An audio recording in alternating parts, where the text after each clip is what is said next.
The holidays are a time for joy. They are a time for family, but in the frozen heart of Iceland, there lurks a darker tale, a tale of a creature far removed from the merriment of the season.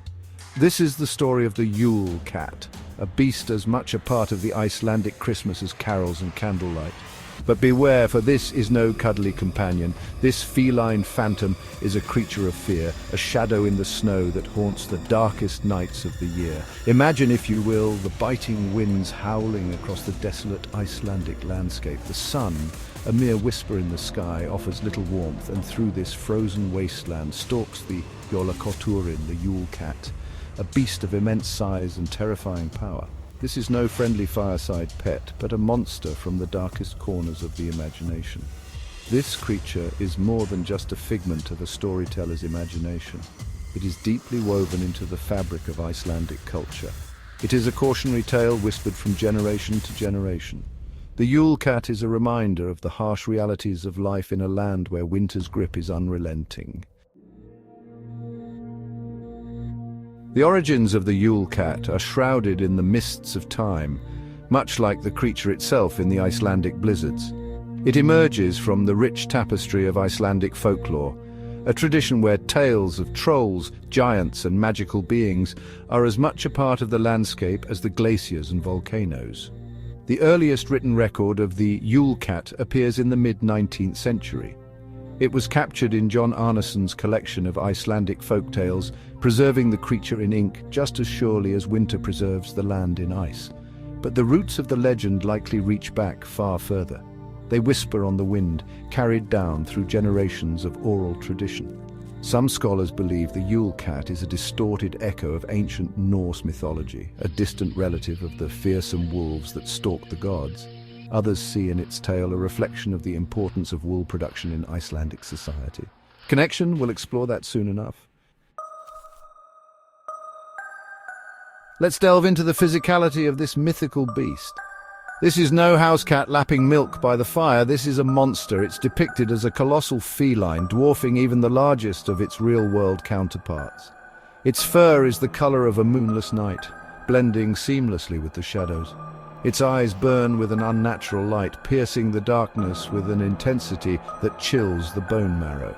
Some say they glow blue, others red, or even a sickly yellow. But all agree, to meet the gaze of the Yule Cat is to stare into the abyss itself. And those claws? They're said to be sharper than any ice shard, capable of tearing through wood and stone as if they were mere parchment. But the most terrifying aspect of the Yule Cat is its connection to human behavior, or more specifically, the consequences of idleness. You see, this creature isn't just a predator. It is judge, jury, and executioner, deciding who has been naughty or nice in a most chilling fashion. Section 4, a lesson in Wool and Woe. Now you might be asking, what does a giant cat have to do with Christmas? Well, it's all about the wool. In the harsh Icelandic winters, warm clothing wasn't just a matter of comfort, it was a matter of survival. And wool, painstakingly processed from the sheep that grazed the frozen land, was the key. The Yule Cat, in a rather roundabout way, became the enforcer of this vital industry. The legend goes that the creature would roam the countryside on Christmas Eve, peering into windows with those glowing eyes. It wasn't looking for milk and cookies, mind you. It was looking for new clothes. Those who had been diligent, those who had finished processing their wool and crafted new garments for themselves and their families, they were safe. But those who had been lazy, who had let the dark days dwindle away without completing their work, the Yule Cat would see them as undeserving. Section 5, Kindred Spirits of the Season. The Yule Cat doesn't stalk the Icelandic countryside alone. Oh no, it's part of a whole terrifying family. The matriarch of this monstrous clan is none other than Gryla, a giantess who makes ogres look like toddlers.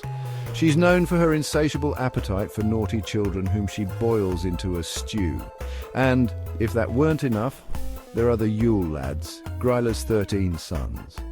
These mischievous imps descend upon the land in the 13 days leading up to Christmas, each with their own brand of pranks and chaos. One might steal your candles, another slam doors all night. and another peek into windows, though none are quite as terrifying as the Yule Cat's gaze. They are the embodiment of the unpredictable nature of winter, a constant source of mischief and mayhem. Section 6. The Cat's Out of the Bag. Even though the Yule Cat is a creature of fear, it's also become a symbol of Icelandic Christmas. Its image adorns everything from sweaters to coffee mugs. There's even a giant Yule Cat statue in Reykjavik, a popular spot for festive photos. The Yule Cat story, while rooted in the harsh realities of a bygone era, continues to resonate. It reminds us that hard work and preparation are rewarded, and that even in the darkest depths of winter, there's a glimmer of hope. So this Christmas, as you gather with loved ones around a warm fire, spare a thought for the Yule Cat, prowling the frozen wastes of Iceland. Remember its tale, a blend of fear and tradition, a reminder of the enduring power of storytelling and the unique ways we celebrate the season.